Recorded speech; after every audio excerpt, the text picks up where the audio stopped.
Today I'll be taking you through the model, developing prediction models using Python and evaluating those models.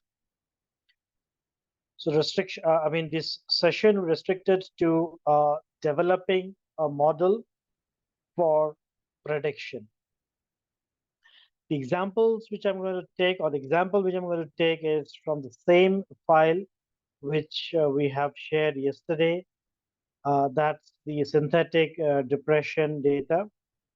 So I'll be using the columns from that same file, and we will try to see how it works. Okay, so to start,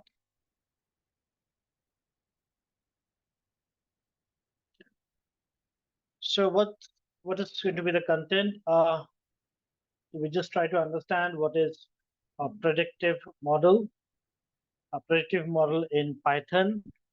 What are the steps to create a predictive model using Python? We are going to use uh, a Python library called the scikit-learn, which is the scientific learning. It's basically used for the machine learning in Python, or someone can pronounce it as skykit or kikit, or you can just use it. And then we will see how to evaluate a model, and we will talk a brief about reproducibility within Python as we proceed through the presentation. So first, what is a predictive model? So prediction model or a predictive model is a mathematical algorithm or a statistical technique that is trained on historical data to make predictions about future or unseen data. So first thing is, we say that we have a set of data.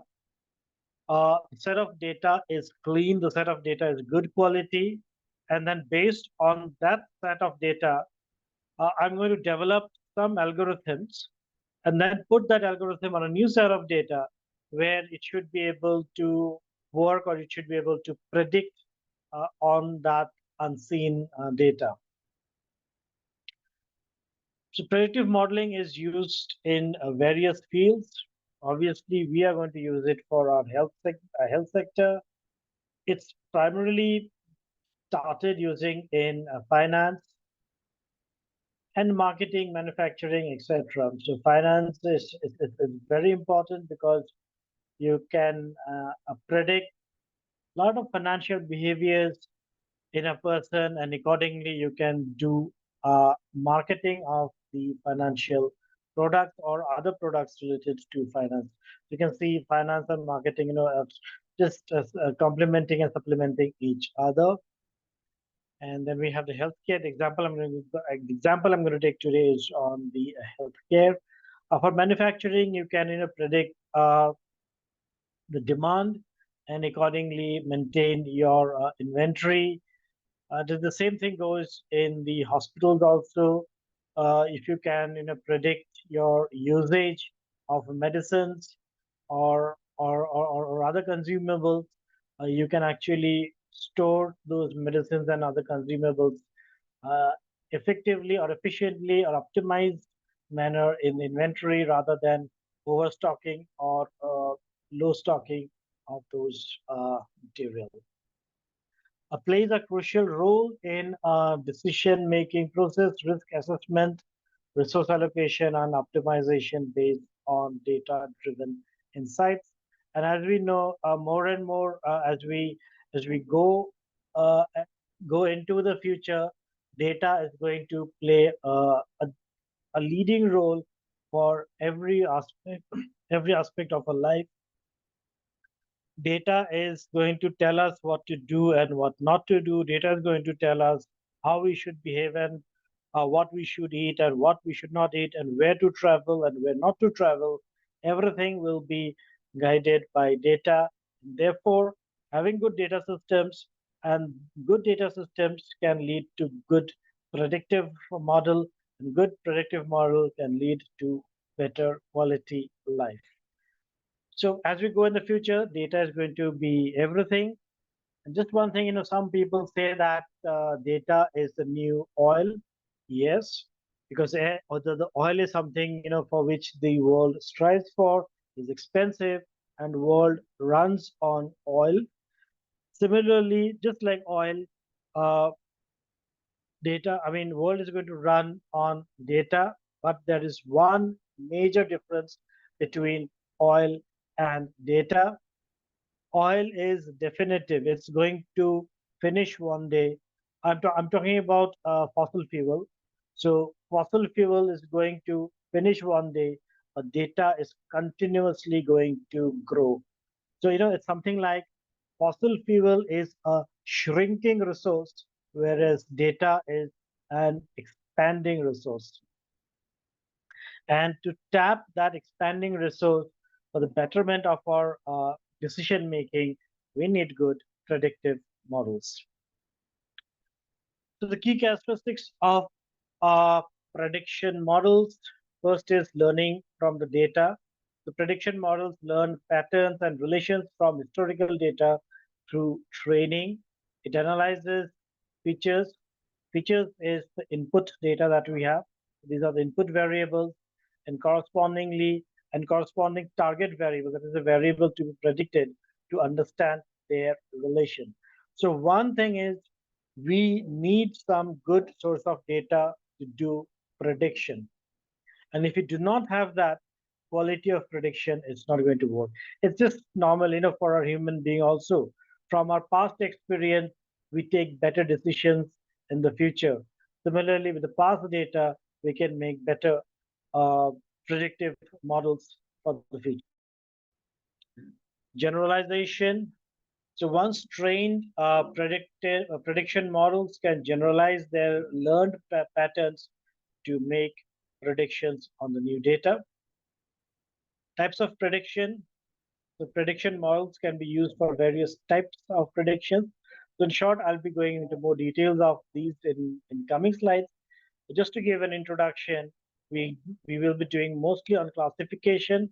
The classification is assigning categories or labels to the input data. Regression, predicting on numerical values.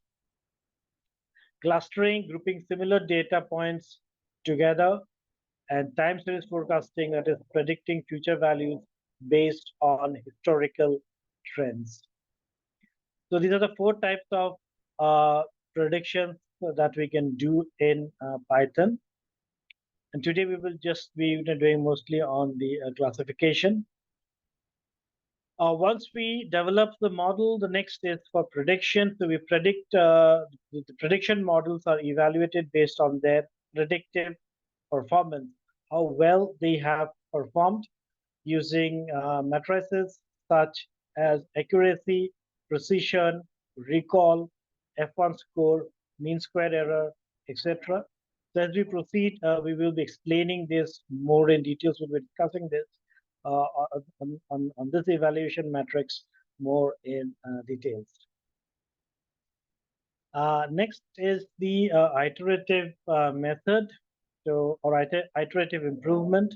The prediction models often undergo iterative improvement processes where they are trained, evaluated, and refined multiple times to enhance their predictive accuracy and generalization capabilities.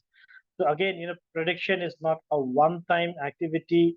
You run, rerun, run, rerun, and run, rerun many times to get something which is more insightful and more useful. And when you do this run and rerun, you are actually, tweaking your system by increasing or decreasing the number of variables that you want to use in your predictions, or in the size of the data sets that you want to use in your prediction. But just to give an example, if you are doing a prediction, something like, how well a student is going to score marks is dependent on how many hours the student is studying. So here, if you see, I just have one variable, which is how long the student is studying, and based on that, I can predict how much marks the student is going to get. Like you see here, I'm using only one variable. Now I can use more variables also, like how many hours the student is studying and what was the previous scores in the previous examination. So if I use a combination of previous scores, then I get more information and it becomes easier to predict and I can make better predictions.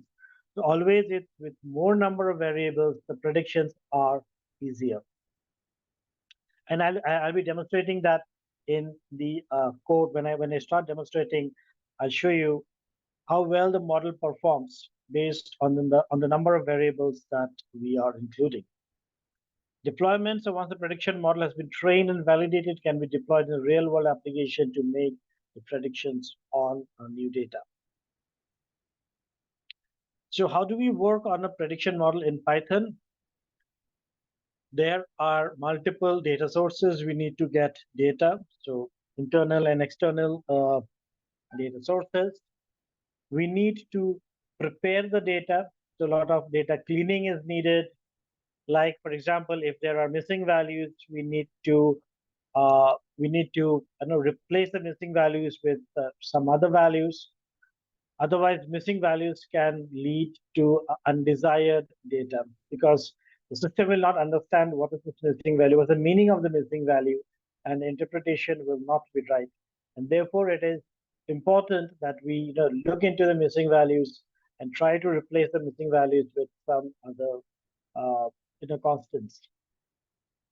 So data preparation and data cleaning is very important before you start developing the prediction models. Very important to have domain knowledge. If you are in the, if you're talking about mental health, then we should know some aspects of the mental health, some probabilities in the mental health, so that we can understand whether the data coming up is, or the results that are coming up is sensible or not, whether the results coming up are meaningful or not. So domain knowledge plays a very good a very good input into the system, especially when you try to pair the data with labels. Labeling For labeling the data, we need to have a good domain knowledge.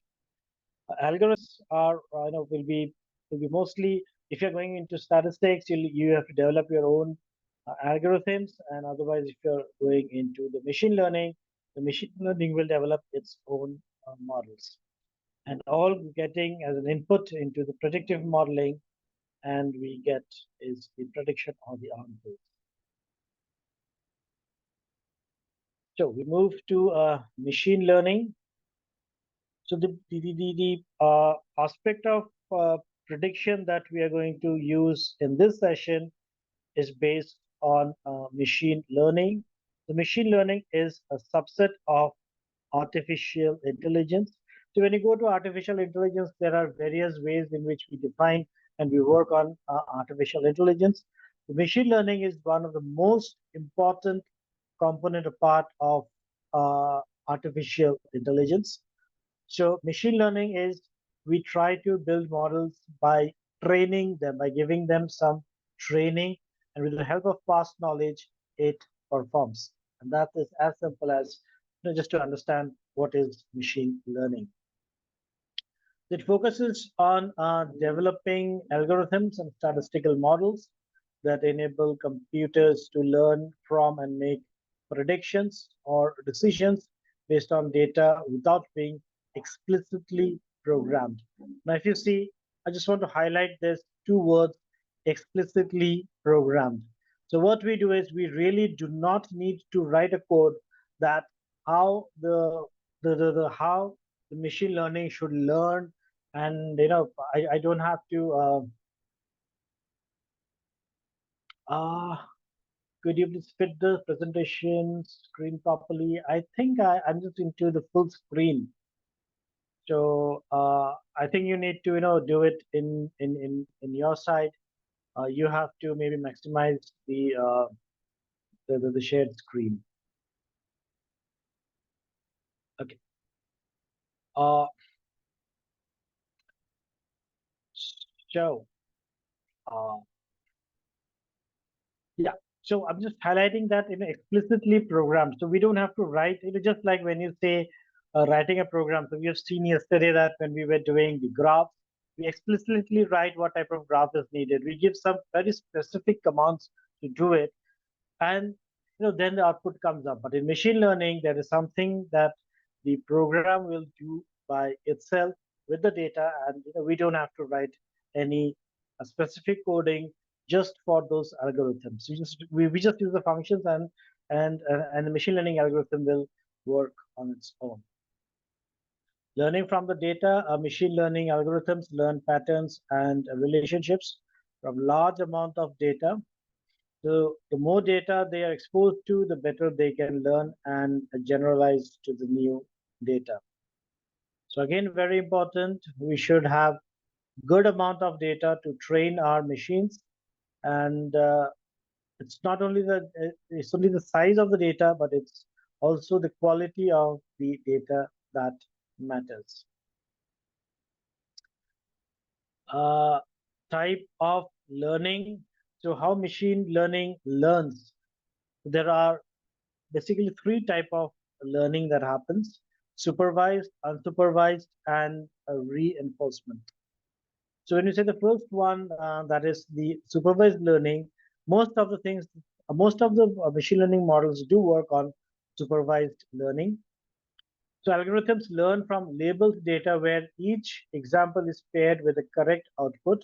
It involves predicting an output variable from input variables. So when we give data, there are some labels being provided, and we tell that this is what is there in the data, and based on that, the machine develops an algorithm to predict on the new data. Unsupervised learning, the algorithm learns from unlabeled data, finding hidden patterns or structures within the data set. So it tries to create its own segments, its own clusters, or rather own groups uh, by looking into the data, and thereby improves its capability.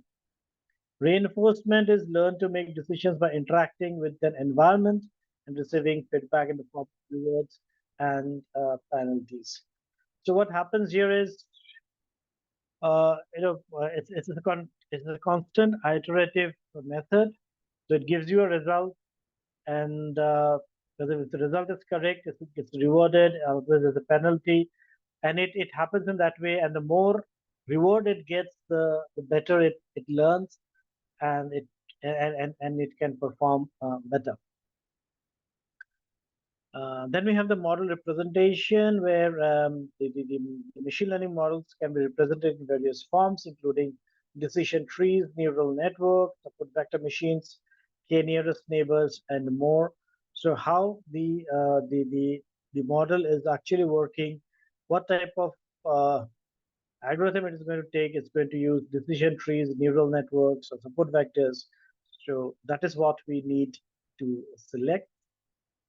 And then lastly, we have training and evaluation. So ML models are trained on a portion of the data called the training data set, and then they are evaluated on another portion of the data called the test data set to assess their performance. So we have a data set, we just divide it into two parts. One part is used to train the system, and the other part is used to test the system. So this is how machine learning works. So some of the challenges in machine learning, first is data quality. I've been highlighting this very often in my presentation today. Machine learning models heavily rely on data quality. Poor data quality or biased data can lead to inaccurate predictions or biased outcomes. This is something very important we need to know. Interpretability. So some machine learning models, especially deep learning models, are often considered black boxes, making it a challenge to interpret their decisions. It becomes very difficult to understand what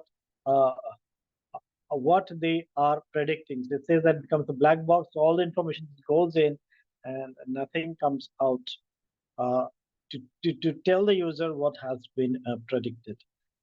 Scalability, training and deploying ML models at a scale can be computationally expensive and require specialized infrastructure. So you need infrastructure, where it has very good, a very high computing facility or computing capability.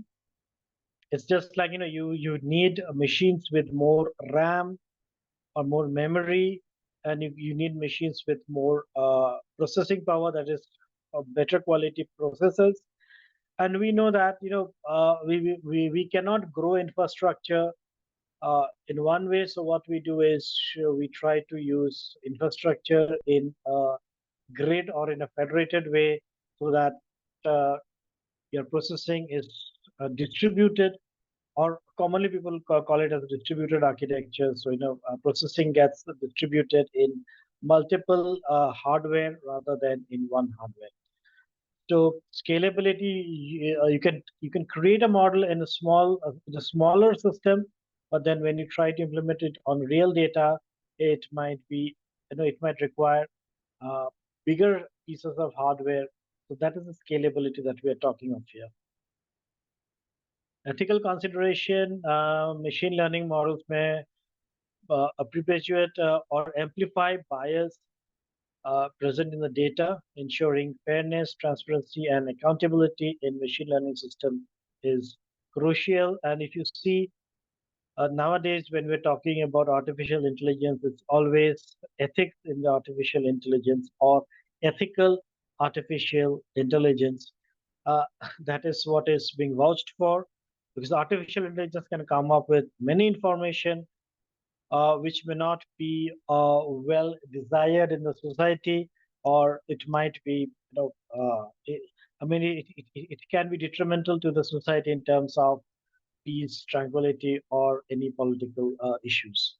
So the results that we get from different type of data in machine learning, we have to be very careful about the ethics.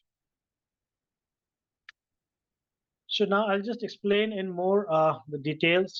We have said that there are different type of models. So I'm just going to describe those four here. So first is the classification.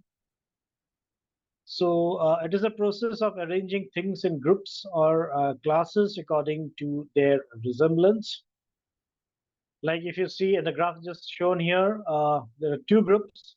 One is the blue color and one is the brick red color. And if you see, the information is now bundled in two different sides of this graph. So we can say that they are being classified differently. So this can be one classification or one type of information, and this can be the other type of information. Let's see, there's a question. When evaluating a model, for example, a classification model, what do you depend to say that maybe according to this accuracy of recall, or this model is the best, and thereafter? Oh, okay. I'll come to this answer when I explain one case study. So I'm going to take one case study, and in the case study, I'm going to answer this question. Okay, so classification is a supervised learning method where the goal is to categorize input data points into one of the several predefined classes or categories based on their features. So if you just look into this particular diagram, this diagram very clearly tells what is classification. Just all the reds here on the blues here, and they are being classified into two different groups. Data collection. So, okay, so the process that is there in classification is data collection. So we gather labeled data where each data point is associated with a class label indicating its category. So the input data that we have is already associated with some classes. It's already been grouped. Pre-processing, clean and pre-process the data, including handling of missing data, encoding the categorical variables, and scaling numerical features. So just encoding categorical variables means the categorical variables can be in character format on characters, but what happens is it has to be in numeric when it is actually being processed. So we need to do some sort of encoding for the categorical variables so that it gets converted into a number, and the machine processes those number rather than the text. Okay. Then we have the model selection. So we choose a classification algorithm suitable for the program, for the problem, such as logistic regression, decision trees, random forest, support vectors, and other things. So which is the model you are going to use in within the classification? Model training, train the selected model on the labeled training data to learn the patterns and relationships between features and the class labels. Features is the input data, and what are the class labels that we have associated with this input data, and that's how we will be training the model. Evaluation is evaluate the trained model's performance using matrices like accuracy, precision, recall, F1 score, and other things.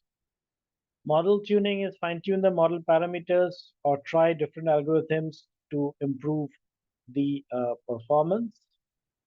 And lastly, we use the prediction, where use the trained model to make predictions on new unseen data by feeding input features and obtaining predicted class labels. So this is just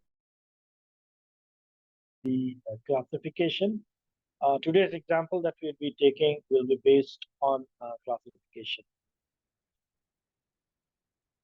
Regression is another popular type of machine learning. So it's a statistical technique that relates a dependent variable to one or more independent variables. So it can show whether changes observed in a dependent variable are associated with changes in one or more of the exploratory variables. So it's again, a simple example like if I am using the if I can predict how much a student is going to score in an exam, I can say that I can find out how many hours the student is studying, and I can say the number of more hours the student studies. It is predicted that the student is going to score better in the examination. So if I have a set of data for each student as to how many hours they have studied, and that's going to be my independent variable. And then depending on the number of hours, I'm going to find out the score. So score is going to become my dependent variable. So this is how, the number of hours and the score I can say can be predicted here. So if I say that if a student studies for 5 hours, he's going to get around 40% of marks. And if a student studies 20 hours a week, can get something around 100% marks, or something like that. Now to that, we can go on adding more parameters, and we can say that, we can add in subjects. So a person has studied X number of hours in statistics and in mathematics and physics and other things, and how he's going to score in each of the subjects. And we can also use some previous scores to determine the probability. The type of regression, we have the linear. I mean, the example which I've just taken is a linear. It is the simplest form of regression where the relationship between the variable is assumed to be linear. For example, the weight of a person is linearly related to the height. So a linear relationship between the height and the weight of the person, which means that increase in height, the weight of the person is also going to increase. That is linear. We have the polynomial regression where it is like uh, not on not in a linear direction. So extend linear regression to capture non-linear behavior or relationship. It is one of the machine learning algorithms for making predictions used to predict example is used to predict the spread rate of infectious diseases because it does not spread in a linear manner, so it goes in different branches. So we need to use the polynomial for that. Multiple regression is example you can say over here is to predict the price of a house based on multiple parameters like size, the number of bedroom, location, and the other factors. And logistic regression is used for binary classification tasks, predicting the probability of an event occurring in relationship between two data factors. So it helps like, identifying an email as spam or not. So it is just binary yes or no, or predicting a credit card transaction is fraud or not a fraud. So it is again yes or no. So it's more of a binary classification based on the data, yes and no. Clustering is an unsupervised learning. So the first two we are talking about, the regression classification is more on supervised learning, and then we move to the unsupervised, which is clustering, where the learning technique used to group similar data points into clusters based on their features. So if you see in this picture, we have different fruits, and we use an algorithm where you can see the fruits are now categorized into different groups. So here you can see the red apples, maybe it's a green apple, and the strawberries are now separated depending on their characteristics. So the aim is to partition data such that data points within the same cluster are more similar to each other than the ones in the other cluster. Now, if you see here, all were fruits, so we have distinguished them into fruits.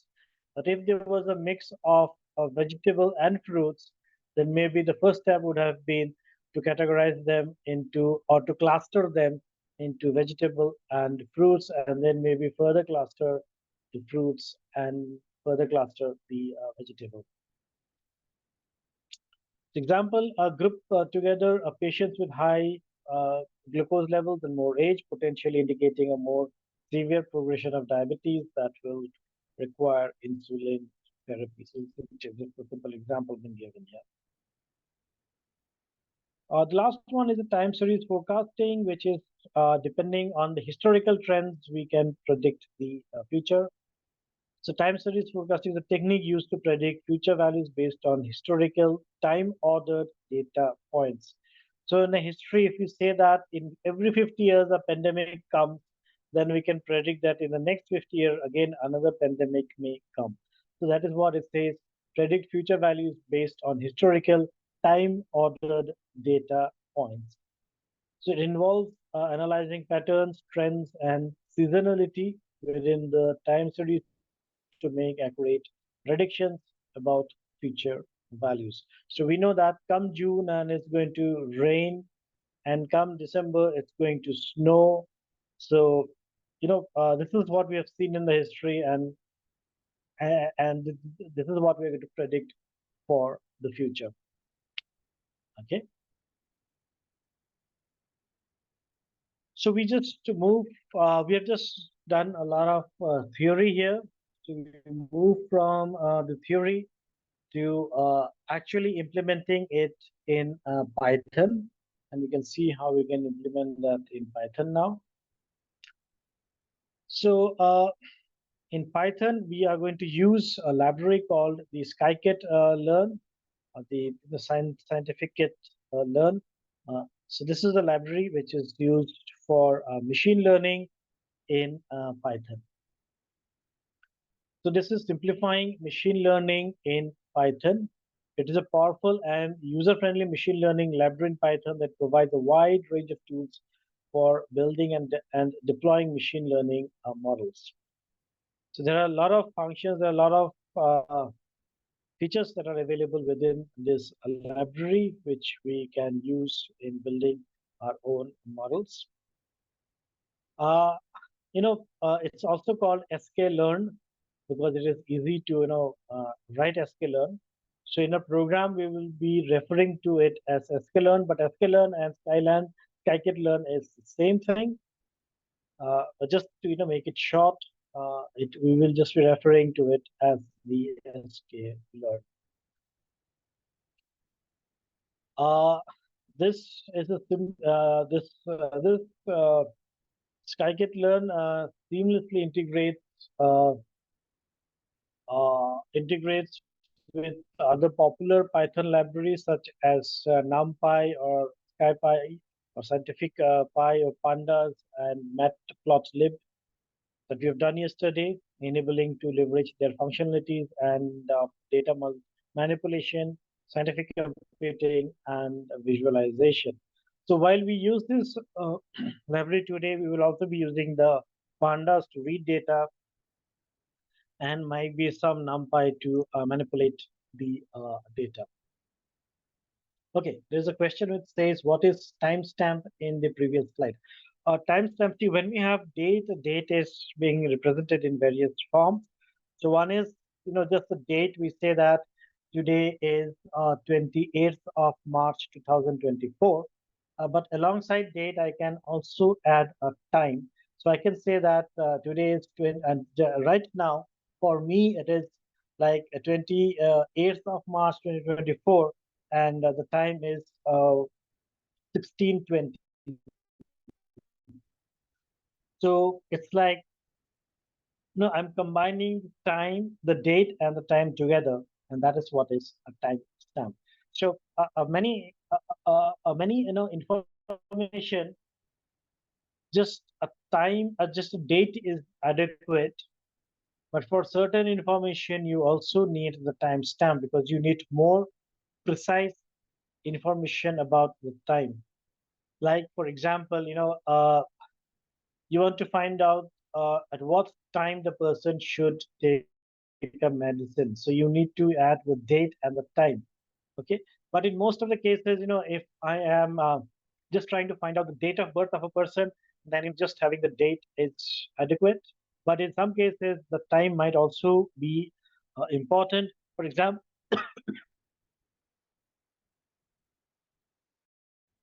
if I just want to do a prediction of how a kid behaves depending on the time of the birth as the age progresses in the kid.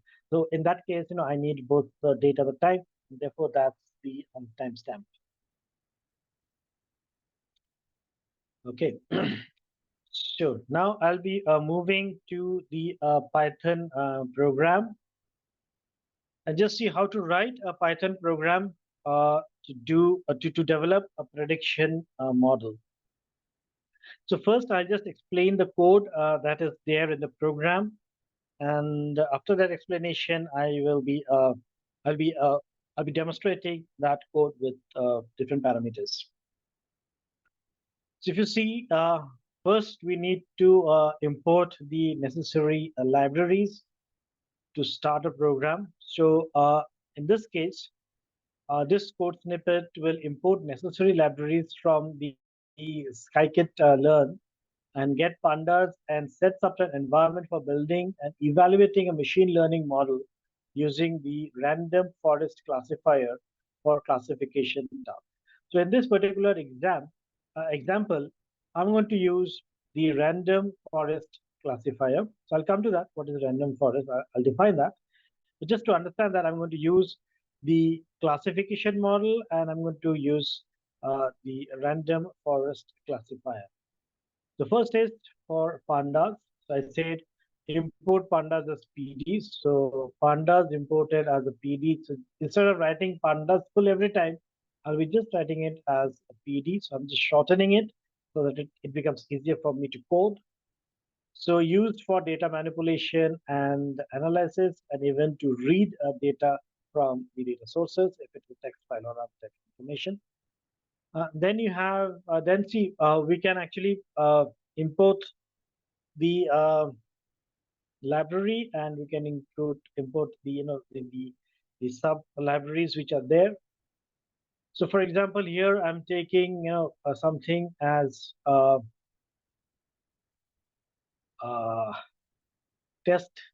train test split. So I'll be actually dividing my data into training data set and a testing data set. So for that, I need some function. So I'll be getting the train test split from the sklearn model collection. So used to split the data set into training and testing subsets. Then I'm going to use the random forest classifier from sklearn, the random forest classifier model from this sklearn kit, which is an ensembling learning method used for the classification. So how the model is going to learn? It's going to learn based on this model, that is the random forest classifier. Then I'm using one hot encoder, one hot and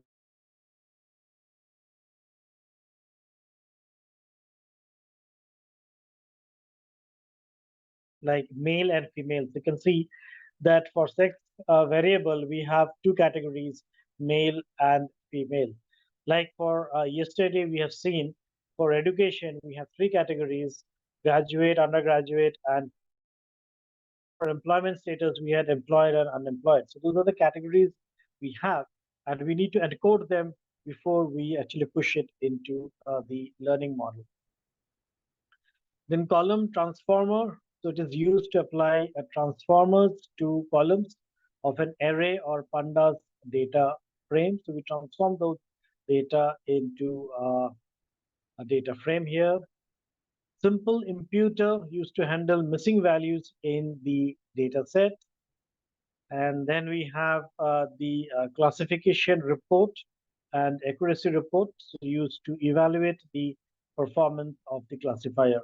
So these are some of the things which we'll be using at the end part after the model has been developed to evaluate our model. So the classification report will tell us how well the classification was done and how accurate the classification is. And lastly, we will be using the confusion matrix. So confusion matrix is used to evaluate the performance of the classifier by calculating the confusion matrix. So as we proceed in the slide, we will be discussing more into each of these, and I'll be explaining what each of these are. Okay, so once we have imported all the libraries, we need to load our data set.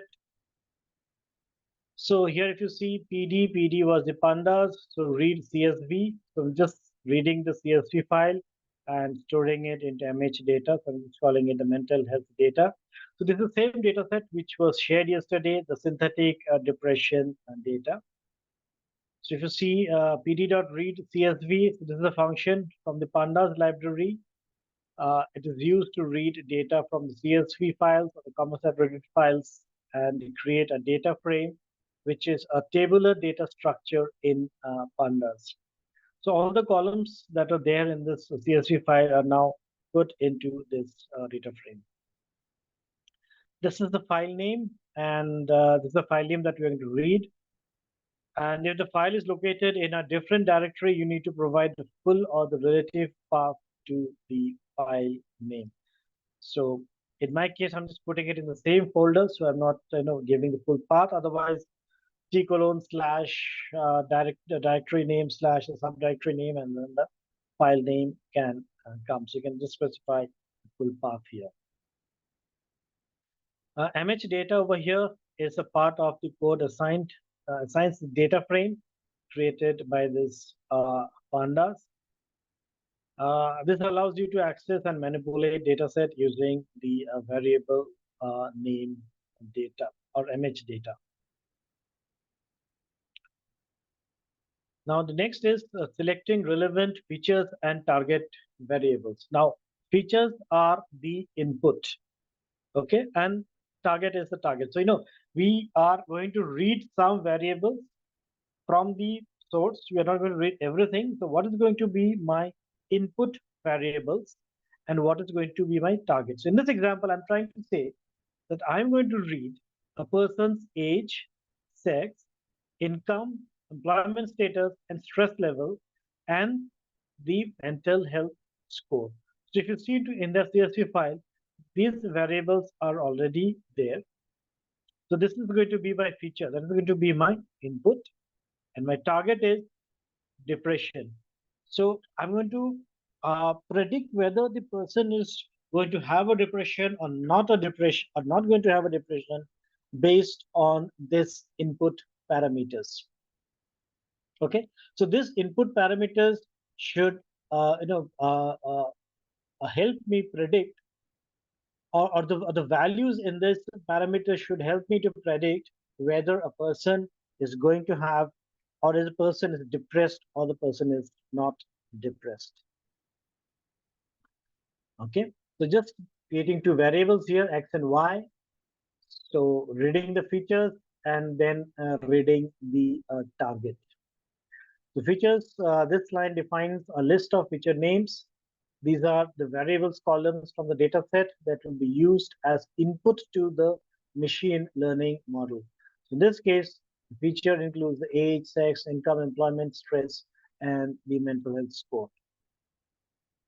And now, the target.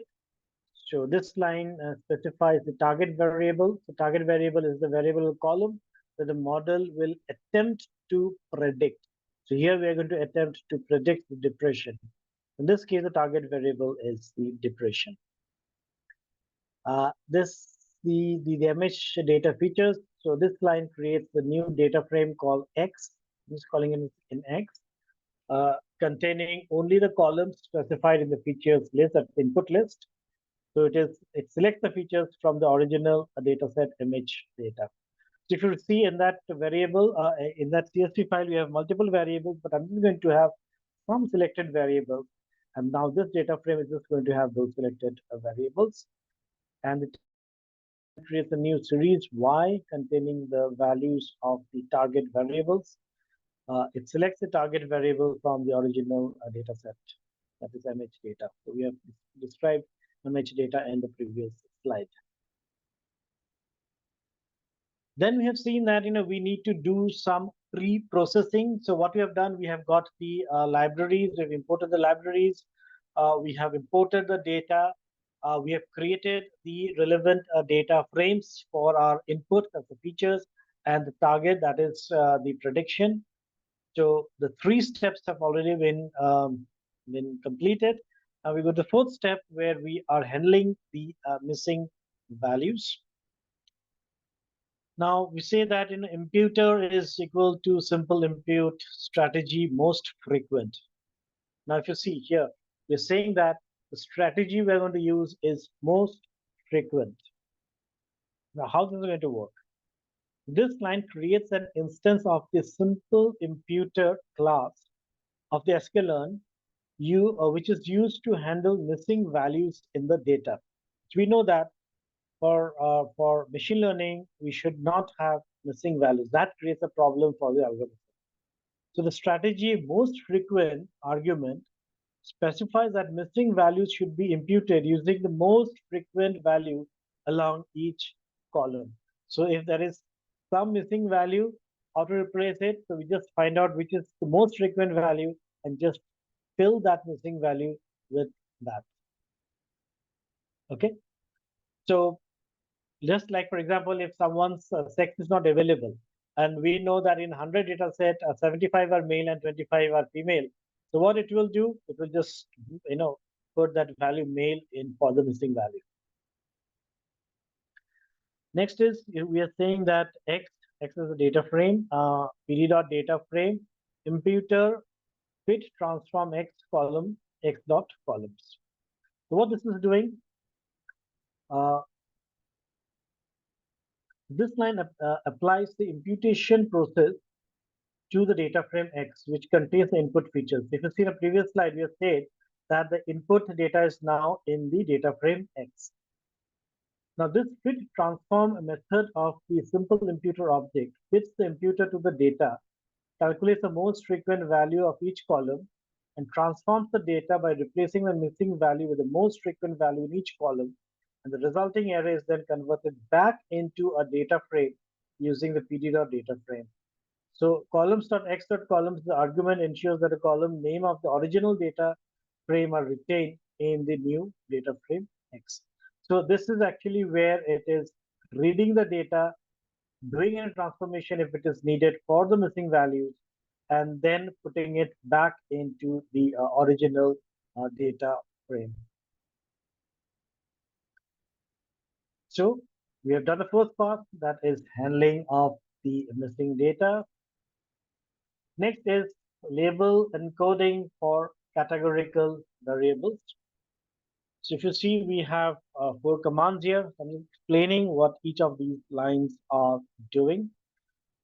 So first is this line creates an instance of the label encoder class from the sklearn, and label encoder is used to encode categorical values as integer labels.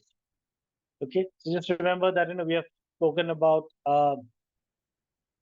variables like sex, whether it is stress level, something. So it is like all character values. So that needs to be converted into integer labels. That's what the label encoder is doing. So here is just one example I can just discuss. So when it says sex encoder dot transform fit transform, so what it does is this line encodes the categorical variable sex into a data frame X using its fit transform method to label encode the object. So this fit transform method fits the label encoder to the unique categories in the sex column and transforms the categories into integer labels. So these integer labels are then assigned back into the sex column in the data frame X. So just creating an integer corresponding integer label for the male and female and then putting it back into the data frame. Now see, when I'm saying in a data frame, everything is happening in my Python environment. We are actually not changing anything in the source data. So when we are saying that we are encoding the or label encoding the character values in the data, it is just done in the X data frame and not in the original data.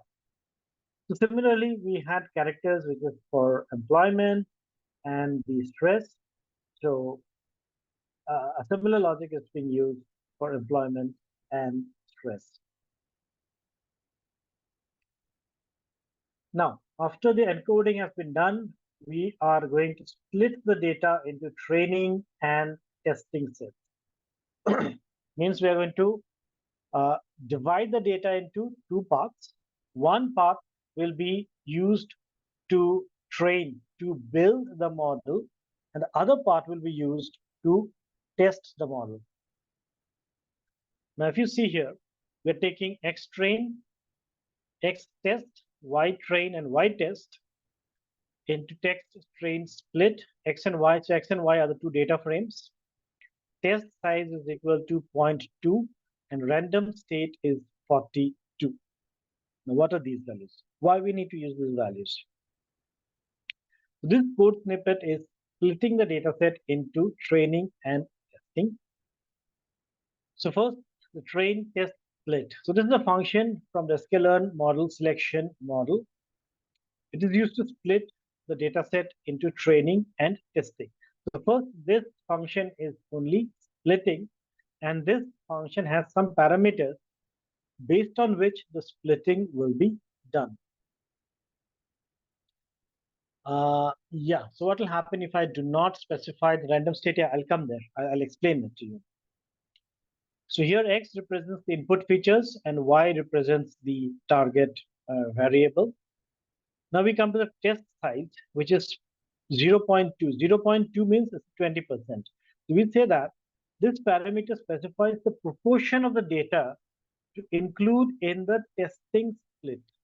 So in this case, it is set to 0.02, which means 20% of the data will be used for testing and the remaining 80% of the data will be used for training.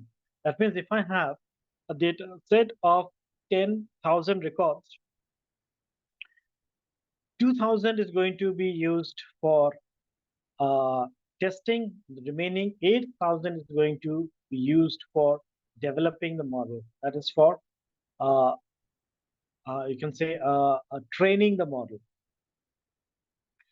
Random state is 42. Now, This random state is 42. See, we can use any number, that does not matter, but we have to be consistent because this talks about reproducibility.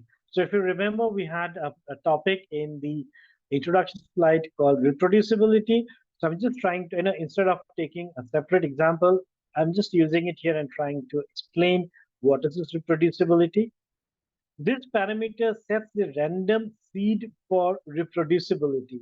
It ensures that data is split in the same way each time the code is run, which is useful for obtaining consistent results. Now, what happens is I can run the code multiple times, with different values or with different parameters. But when I'm doing the splitting, it should split the same way. It should not split differently each time that I am running it. And that's called reproducibility. That means I'm being able to produce the same state of data set for my test and my training for every iteration or every time I run the program. And therefore, a state of 42 will ensure that it is consistent across multiple runs of my program. And that is what is reproducibility. And then we have the X train, the X test, the Y train, and the Y test. So these are output of the train test and train test split function. So they represent the training and the testing subset in the input feature that is X and the target variable that is Y. So X train and Y train contains the training data, and X test and Y test contains the testing data. Okay, so so this is one of the very important steps that we need to do in the prediction model when we're developing the prediction model is how much data we're going to take for testing and training and whether we're going to implement reproducibility. Okay, the next is training the random forest classifier. So in the first, in one of the earlier slides, we said that we're going to use the random forest classifier. So random forest classifier is a class from the sklearn module. It implements a random forest classifier, which is an ensemble learning method that builds multiple decision trees during training and output. The class that is mode of the classes and classification or mean prediction, that is the regression of the individual trees. So, so here what is happening when we say random forest classifier, we are now using multiple decision trees. Multiple decision trees are going to get created. Okay, so the question, so I don't, it doesn't mean that every time I specify a random state in whatever I'm doing, I use the same value, example 40, and may not be using 40 here and 50 there. Yeah, it's the same.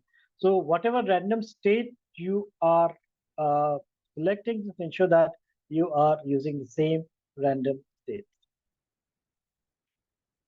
Okay. Yeah, there's a hand raised. Maybe it'll be good if you can type your question. Yeah, Miriam, it will be good if you can just type your question.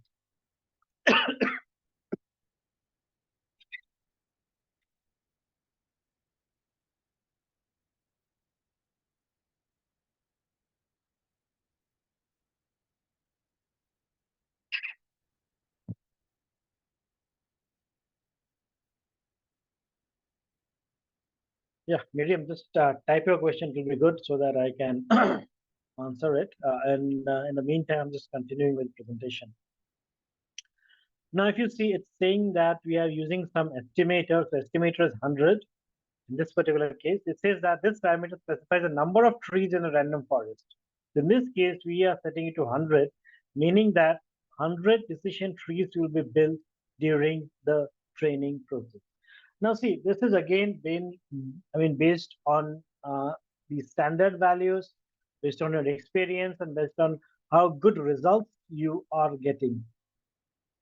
Now see, we have a decision tree and we are using random forest, and we know that random forest means we are going to create multiple decision trees. Now here I am going to limit the number of decision trees with the estimator. And what I've said is, I said that I want to use 100, a maximum of 100 decision trees that will be built during this training process. Okay. Now, next is, again, we are saying a random state. So that is again for reproducibility. So we are just saying random state is 42. Then we have the model fit, X train and Y train. So this line of code trains the random forest classifier model using the fit method. So it takes two main arguments, X and Y, that is input and the target. So here we are actually, training the random forest. So this is the method which is going to train the random forest. So the fit method fits the model into the training data by learning patterns from the input features and then their corresponding target labels. So the method adjusts its parameters, that is a decision tree, to minimize the prediction error. So what it is basically doing, it is having an input data and then trying to give a target, which is the do a prediction, and it is constantly trying to fit so that it gets the best result. Now it is all doing it internally. We are not making any program, we are not writing any code to do that. So this model is automatically adjusting its parameter, that is the decision trees. Okay, that is how many decision trees are. We say that we are building 100 decision trees, so that's fixed. So we know that we cannot go beyond 100 decision trees. And now within that 100 decision tree, it is trying to optimize the solution so that it minimizes the prediction error. It gives the best prediction. So that is what the fit model is trying to do. Okay. So it's actually doing a lot of Python in between, and therefore we say that we need a very good memory, a very good RAM in your machine to run this machine learning, because this type of method like fit, it is testing with every row. And if you have more number of rows, like in my example, I'm going to use lesser number of rows, so my laptop can be adequate for that. But if I'm using hundreds of thousands of rows, millions of rows, then obviously my laptop's memory is going to fall short. We would be needing much bigger hardware. We would be needing scalable hardware, distributed hardware, where it can use that memory to do all those juggling and find the best matches and the best prediction. So now the next step is to make predictions on the test data. So now see in the previous slide here, we have trained the model, okay, with the existing data. And now I'm going to test it on the test data. So we use a very normal function called the predict. So this line of code uses the predict method to train model to make the prediction on the test data. So what it does is, it is now going to predict depending on the test data. So now see, we have created the model on the training data. Now we are predicting it on the test data. Okay, and the result is going to be stored in my Y predict. So this is my test data. That is the 20% of the data. Remember, we said that we have done it as 0.02. So 0.02, that is 20% of the data is test data, and the remaining 80% is the training data. So using that 80% data, I have trained my model, and now I'm testing my model on this 20% of data. Okay. X test represents the input features, that is the independent variables of the test data. It contains the data that the model hasn't seen during the training, and we want to evaluate the model's performance on this unseen data. And Y is the YPRED is a variable where the predicted values are stored. So after calling the predict model, the Y predict will contain the predicted target labels or the values corresponding to the input. So whatever prediction has been done, it is now going to go into the into this Y pred data frame. And now once we have completed the prediction, we go to the next, that is we are going to evaluate our model. So what are the evaluations we are going to do? First is we are going to find out the accuracy of the model. How do we find out the accuracy of the model? Because we know the actual the actual value and the predicted value, and we're going to see whether the actual value and the predicted value is same or not. So accuracy is equal to accuracy score. The accuracy score is the function. So this function computes the accuracy of the model prediction by compare the predicted values, that is ypred, with the true target values, that is in the test.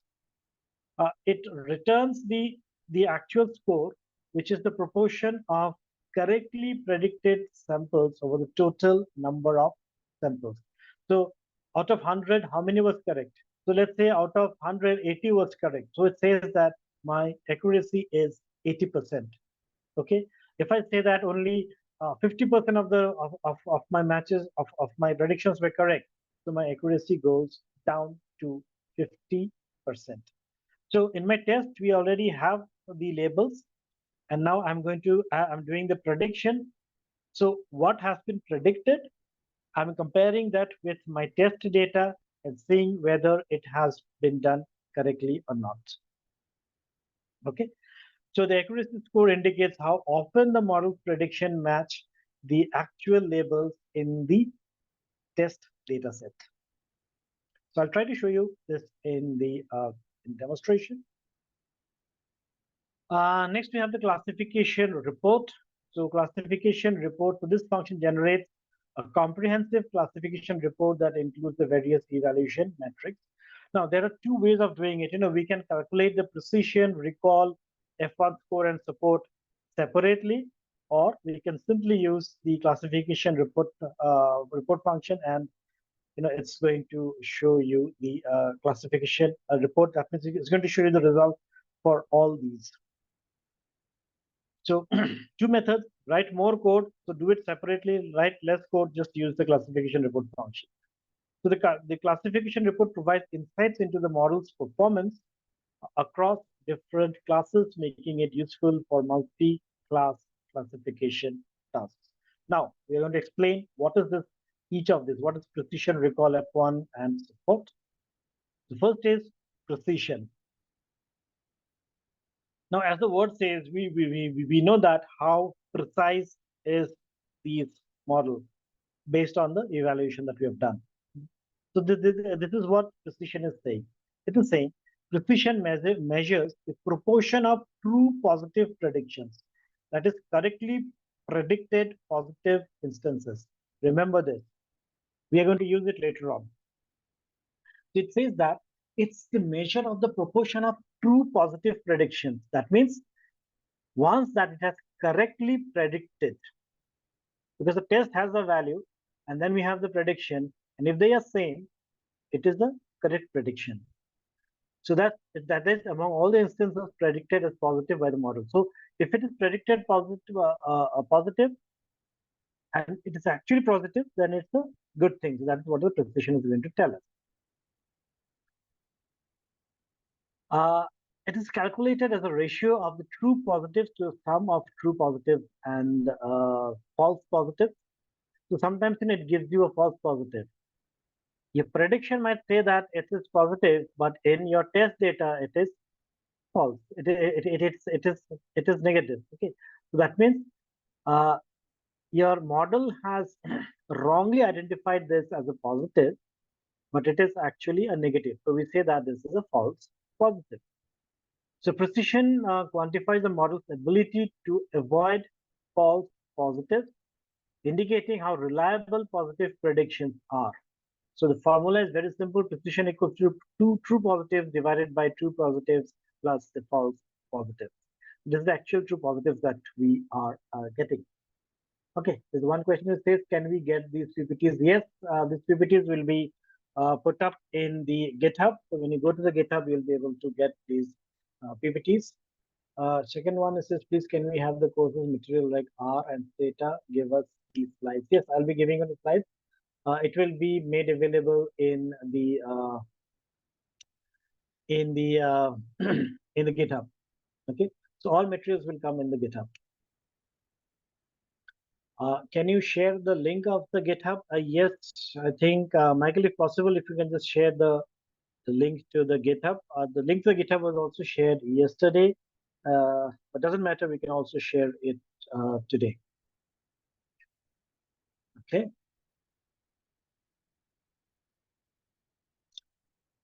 Can we share the course material in the drive like R and data?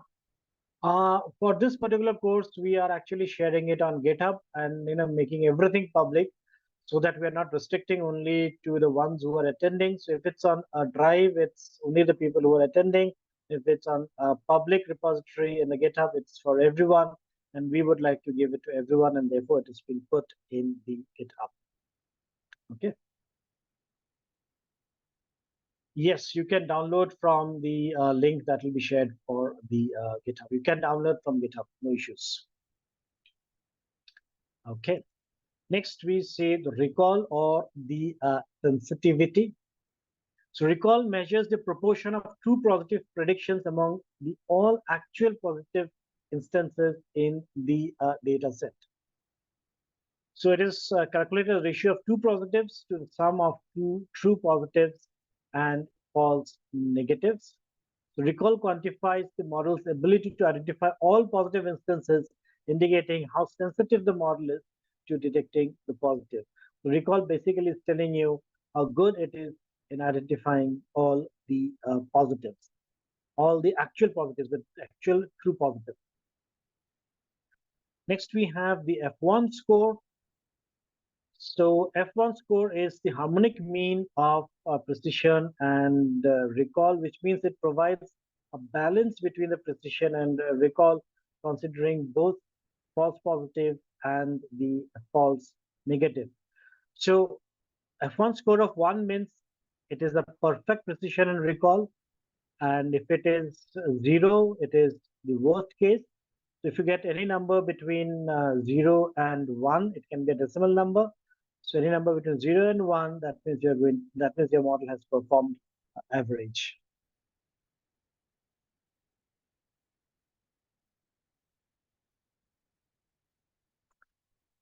Okay, you could not download. Maybe, yeah. Okay, so Joseph might just tell you at the break how you can download from the GitHub. Okay, so let me just complete the theoretical part, and then Joseph can take some time to explain you how to download from the GitHub. Okay. Lastly, we have the support. The support refers to the number of occurrences of each class in the true target labels. So it indicates the number of samples in the test set that belongs to each class. This actually tells you how many samples were there in each class. So if it is true, then how many were there in the true, and if it is false, how many were in the false, and in the total.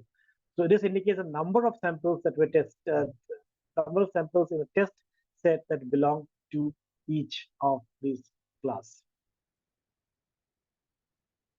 Support provides the context for interpreting the precision. So it helps you to interpret the precision because you can get the actual numbers. So in summary, just to understand the evaluation in summary, we say precision measures the model's ability to make corrective positive predictions.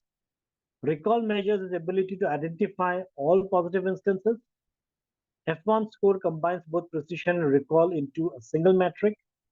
And support provides a frequency of each class and data set, aiding in interpretation of other metrics, particularly imbalanced classification problems. Okay. And last one that I'm going to discuss before we move to the practical is the confusion matrix. So if you just look into the diagram, uh, on the horizon, on the vertical side, we have the predicted values, and on the horizontal side, we have the actual values.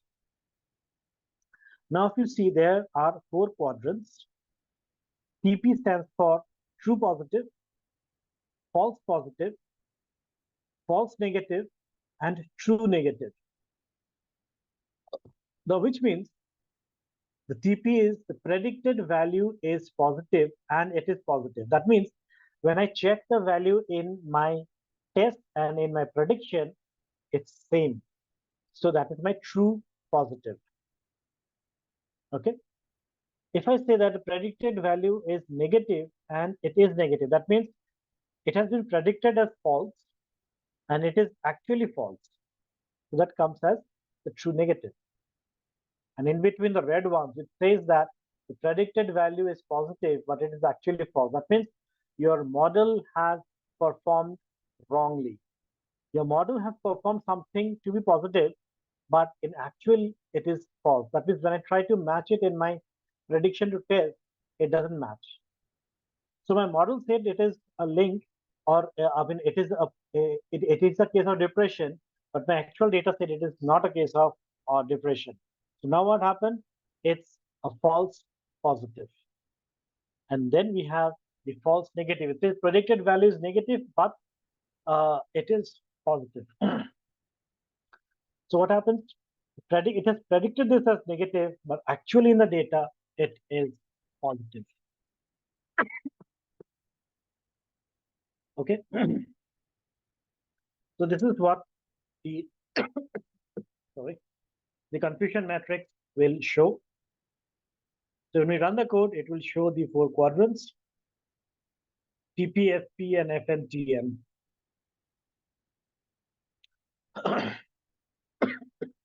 Okay.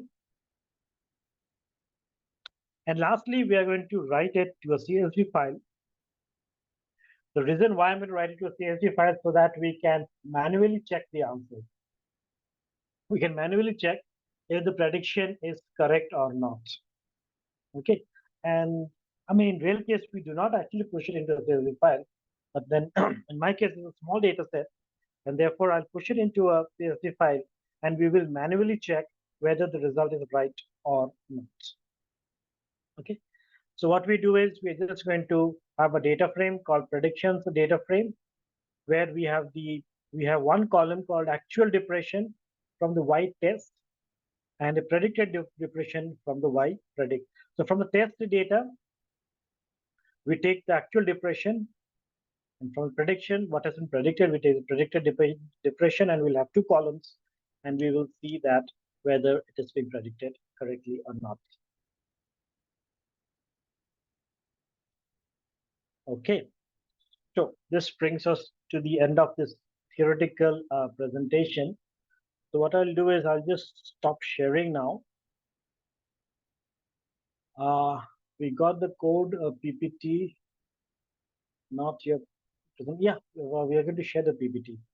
So what we can do is, let me take a break before I get into the practicals. And Joseph, in between, if you can just share and help some of the guys by showing how to download the presentations from the GitHub.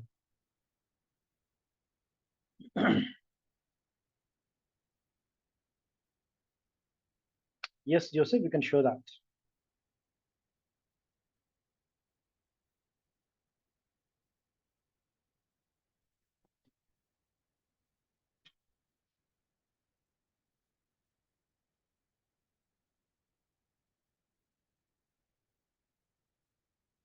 Okay, thank you, Tathagata. I have shared the link to the GitHub, and to download, let me share my screen just to show you how you can get there and download the content that you need.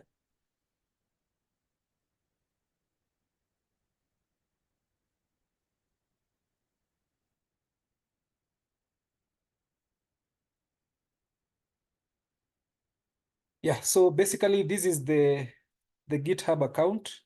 You will have all the materials that we have here. And then for you to download, you just go to the file that you want to. Let's say we want this this this presentation that Tathagata did yesterday. Just come here, open it, and right here there is an option to download it.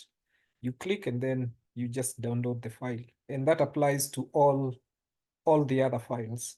I hope that is clear, and yeah, I hope that is clear.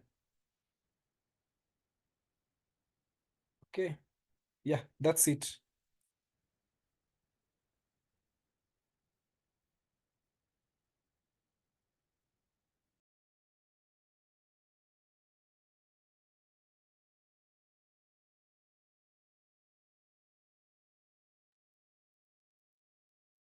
Okay, thank you, Joseph.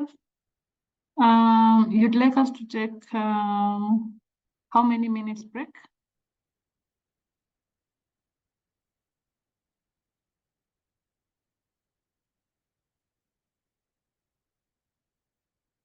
Hello?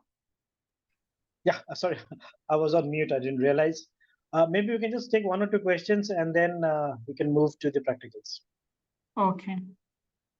So I have Miriam. I don't know whether this is an old hand or you still want to ask your question.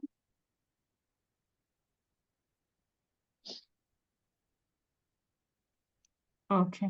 I think that was an old hand.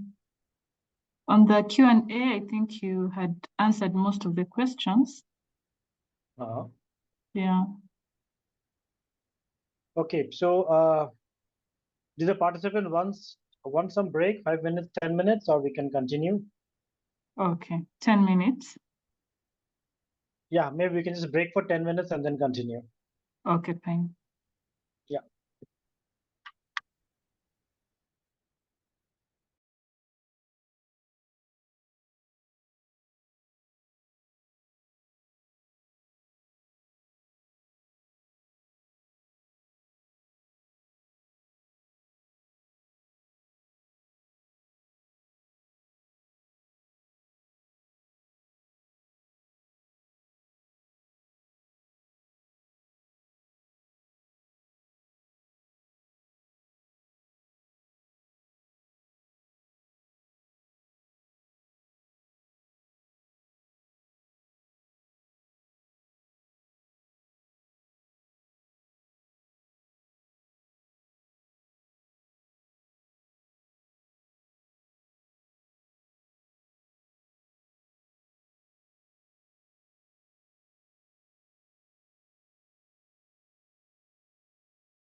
Okay, so I think we're back now and we can start.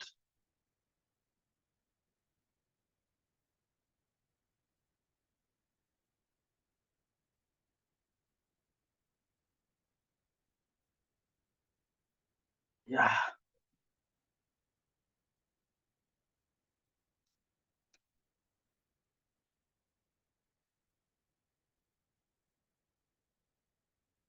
Okay, so I'm starting with a demonstration of the code that I have just presented in the slides.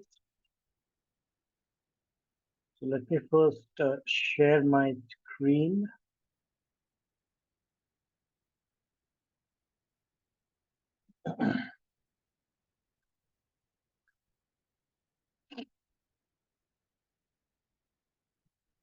Give me time, let me share my screen first.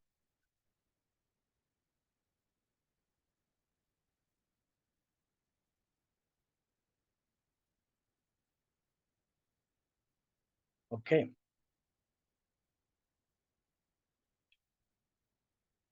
So now here is the code that that I have written, and the code that is being presented to you in the PowerPoint slides. So I'll just run this code and we'll see what happens. And if I just run this code, the code as it is in the slide, I'm just running it. And if you see, first it gives me an accuracy of 1, which means that it has given me an accuracy of 100%. That means whatever was there in the test table and whatever has been predicted for depression is matching. It's matching everywhere. So for both for depressed and non-depressed, the prediction has been correct. So my accuracy is shown as 100%. I go into classification report. Now, if you see in a classification report, the precision is 1. Means again, this is 100%. If you see, it is in a case of both prediction of depressed and not depressed. The recall has been good, and the F score has also been good. So if you see all, it's 1, it's all 100%. And support, we know that the number, so if you see the number is 338 and non-depressed is 1662. So now if you see that, we say that support gives a context to the precision, recall, and F1. So here is the context. Here is a number it is said. So if you see, it said that there has been 338 people who has been predicted as uh, depressed and not depressed as 1662. So this number is giving a context to the precision, recall, and F1 score. Now we come to the accuracy, and we see that accuracy is 1. The accuracy is 1 for the full value, which means it's 100%. So if I just add these two, it's 2000. You know why it is 2000? Because in my split test and split, if you see, I have taken it as 0.2, which means 2%. Means my test data size is 20%, and 20% of 10,000 is 2,000, and therefore we have a set of 2,000 records in the test data set. That's it, it's being shown. Now, if you see the confusion matrix, if you remember, this is the true positive and this is the true negative. Now, this is a very perfect confusion matrix that I've got. I know that there, because if you see, there are 338 depressed people. So my true positives are 338. And we know that there are not depressed people is 1662. So this is the number it is showing. and my model has not predicted anything wrong. So if you see the the other twos are shown as 0 and 0. This is a perfect confusion score, a confusion metric score that we can get. And then the prediction has written the output to a file. So let me just try to open the file and see and show you the content of that file.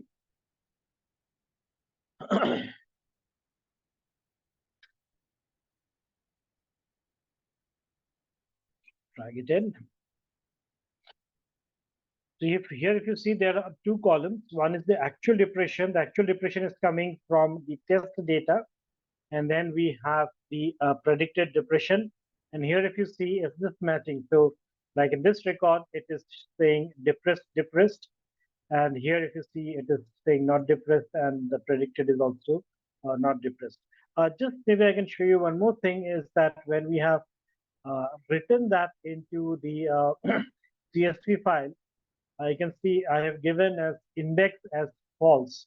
Otherwise, if I give index as true, what will happen is all the depressions will come first and then all the not depressions will come. So you will not get a mix and match, and it will be difficult for me to, just to show it on the screen.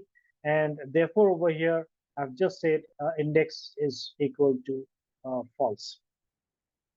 Now here, if you go to each and every row, and you will find that it is matching, and it is a very good model that we have created for all the 200 test data, sorry, 2000 test data sets that we had.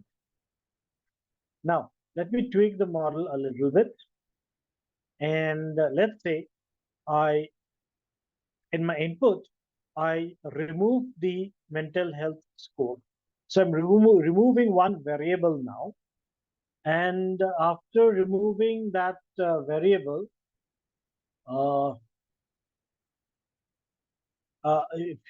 if you just see if I remove one variable and if I say run, what is the output that I'm going to get? Now, if you see, my accuracy has come down to 77, 78%. Previously it was 1 and now it is 0.777. So it has come down from 100%. It has come down to around 77, 78%. So it has reduced because I've removed one variable. And now if you see, the precision, recall, and score is also being reduced. And if you come to the confusion matrix, now if you see the true positives and the true negatives, the number is changing, and I'm getting some false results also. So, these are numbers which were 0 before, now have some counts. That means my model did not perform, the model did not perform 100% correctly, okay, with this, after removing one variable. Now, what happens is, this data set that we have is a very clean data set. And because the data set is clean, we can get something, we got something which is 100% accurate model. In real cases, you may not be able to get it because this is synthetic data. We have created a clean data set. In real data set, there must be a lot of errors in the data, and you may not get something which is very clean and which is 100% accurate, but near to accurate. But in this case, if you see this example, I'm just removed one column and it has shown a result which is not very good. Now, if I see my predictions file, if I just see the file here, and now if you see, like in this case, actually it is depressed. The prediction is not depressed. So it made a mistake here. Okay. Actual depression, it has predicted is not depressed. And here, if you see, for a not depressed, actually it was not depressed, but it has predicted it here as depressed. Okay. Again, you can see over here, it was depressed, but it is predicted as not depressed. So if you see, the answers are not matching. So the quality of my quality of a prediction has fallen because I have reduced the number of variables. So here, if you see, it has just come to 77%. And if I remove one more variable here, then what happens if you see, if I run it, and it's going to further fall down. Okay, so it says that it's an error. So in the index, it needed the stress. Yeah, so I just need to comment here because if you see in indexing, I have used a stress, so I need to just comment it so that I don't get the error and run it again. And now if you see, it has remained to around 78%. And the values here have also remained more or less same. But yeah, you can see, I mean, the aim here is with lesser number of variables, you will get lesser accurate prediction. But again, there will be an optimum, and after which it's going to show you the same type of result. Okay, so in the QA, I see something. Was this code shared? Yes, this code is there in the PowerPoint slide. You just need to copy and paste it from the PowerPoint slide. If you want this full code, maybe I can again share it. I have not shared it yet because I'm expecting that you can just copy paste it from the PowerPoint slides. Okay.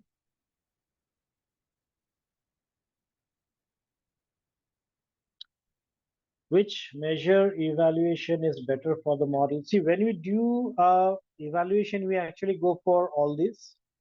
We go for the precision, recall, and the F1 score. We go for accuracy, and then finally we go for the confusion matrix. Okay, so yeah, that's the practical demonstration. If I just press E1 and run it, we're going to again get something which is not 100%. And if you see, I mean, earlier it was 60 and now it's going to become something on 51. And if I just add the mental health over here, it's going to be 100%. Now, this is the sample program which I have just showed. You can try it. You can copy paste the code and try it. Okay, so I give one, and if I try it now, and it's supposed to give me perfect one, not in the index.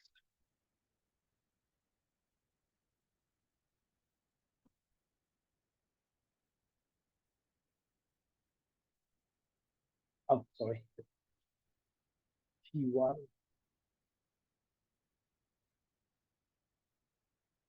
Yeah. So here, if you see, again, we are getting a perfect score of 1. Okay. So this is the demonstration that I wanted to show you how you can do the prediction and how you can evaluate the model that you have developed and the reproducibility. Okay. Yeah, so that's all from my side today. If you have any questions, you can take it.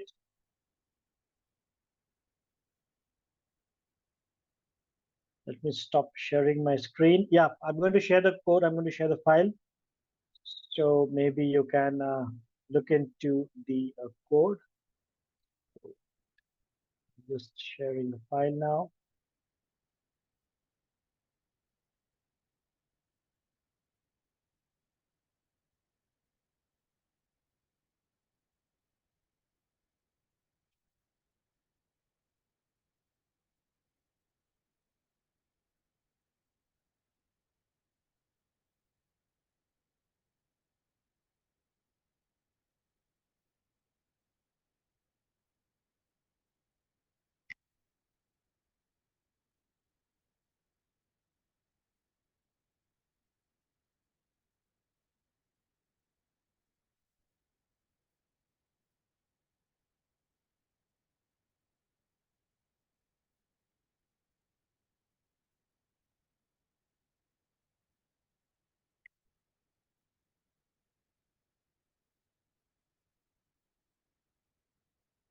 Okay, Joseph, you can just upload that in the, I've shared it with you on email, and you can just upload that on the GitHub.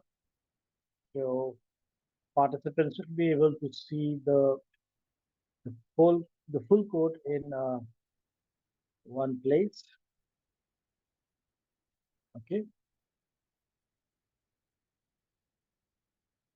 Out of all, which one is best for model precision, accuracy, or F1 score? See, you need to get all. You just can't stop at one. Because precision, accuracy, and F1 tells you different things.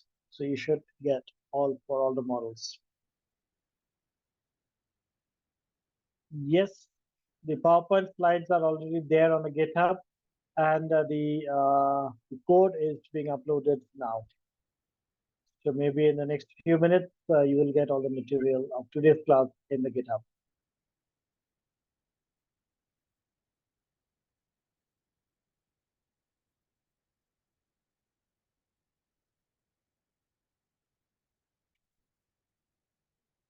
How can I test the best model?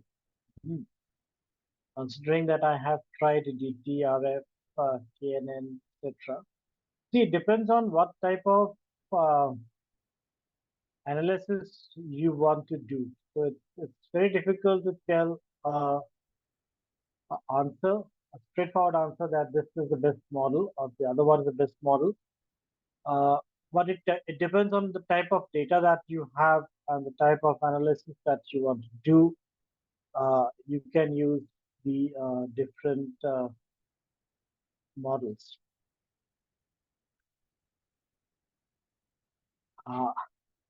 Like for example, the one that we have discussed was someone's, a linear graph where the height increases and the weight also increases. And then if we are adding multiple variables to it, like the food and other things, then maybe KNN would be a better model in that case. So it depends. It's very difficult to say which one is the best model. It depends from situation to situation and on the data that you have and what type of analysis that you want to do.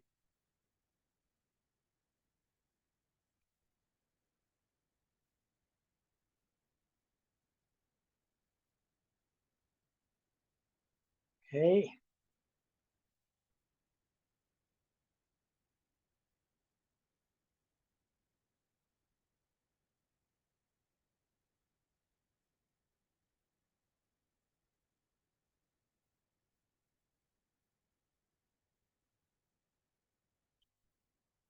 Okay, so I hand it back to Diana. And I have completed what I had to present for today.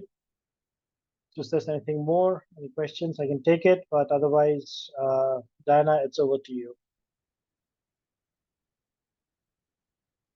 Thank you so much, Dr. Tathagata. I don't know whether any participant has a question to ask. If you do, you can raise your hands and we'll be able to take your question. Or if you want any clarity.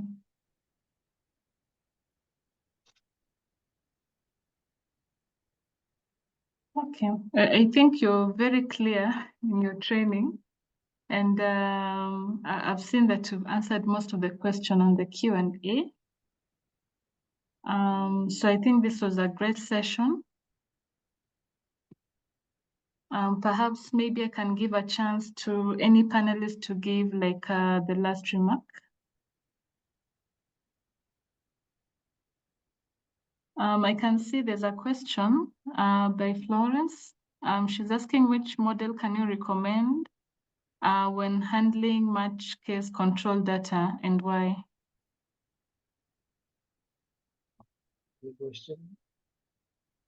Do you need to care about which model do you recommend to me when I am handling matched case control data and why? Yeah, you have a matched case control data, so it's a classification, and within classification, you can simply go to a decision tree or a random forest.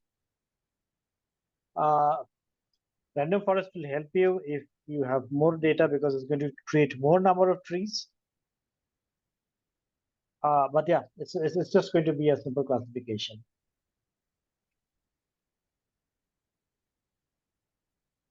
Okay, I can see Joseph has also mentioned that the PowerPoint slides are available. Maybe you can check from the link that he shared. Okay, over to the panelists. Anyone with the last remark? I think this was a great training. So many people have learned a lot. So Michael, Christine, Joseph, anybody the last remark?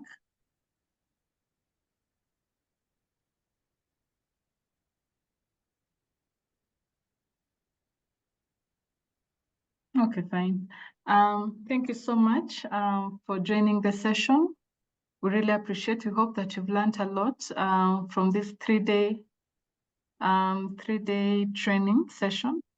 I can see Florence has also sent a follow-up question. She's asking, in machine learning, do we need to care about autocorrelation? Sorry, Dr. Tathagata, are you able to take that? What is the question? The question is, Which models in are machine learning, do we need to care about autocorrelation? What do you mean by autocorrelation? Okay. Florence, probably let me unmute you so you can be able to ask your question. Yeah. Okay, you can unmute and ask your question. All right, thank you. I was meaning multicollinearity, like when the independent variables have are related somehow, somewhere. Does it affect the models? Yeah, the independent variables are related. Yes. What do you mean by they are related? Like, can you give an example? So let me assume that maybe we have maybe age, it has a relationship with maybe gender, and they are in the model together. Like Okay. sometimes, yeah, statistically, when the two variables are maybe related, like have a relationship, like we drop one to avoid maybe overfitting and something like that. So I'm like, even in machine learning, do we care about that, or it doesn't matter? Yes, it does matter. So in my example, if you see, I've taken so many variables and therefore it was giving me 100% results. But no, when I removed something, it has reduced. So if you just see, some of the variables like